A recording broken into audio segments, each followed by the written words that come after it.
তো ওনার সঙ্গে ত্রিপুরা থেকে ওনার কি বক্তব্য উপর থেকে তো কিছুটা দেখেছে। না, উনি তো খুব খুশি এবং আমাদের রেখাজি তো এসছেনই, পাশাপাশি আমাদের উত্তরপ্রদেশের উপমুখ্যমন্ত্রী এখানে এসছেন। ওনারা আগেই বলেছিলেন এখানে আসবেন।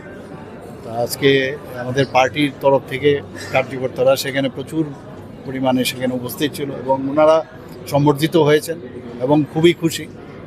এবং আমরা অতিথি পরায়ণ ত্রিপুরা, কিন্তু আপনারা সবাই জানেন সেখানে আমি ওনাদেরকে রওনা করে দিয়ে তারপর কিন্তু আমি গাড়িতে করে এসেছি এবং মাতা ত্রিপুরেশ্বরী মন্দিরে ওনারা দর্শন করবেন এবং সেখানে ওনাদের অফিসারকে বলা হয়েছে, সেখানে যারা আমাদের পার্টির লোকরা আছেন তাদেরকেও বলেছেন ওনাদেরকে যেন স্বাগত জানান এবং ভক্তির সাথে ওনারা ভক্তি ভরপুর হয়ে ওনারা আমাকে বলেছেন আপনাদের এখানে কিন্তু আসবে।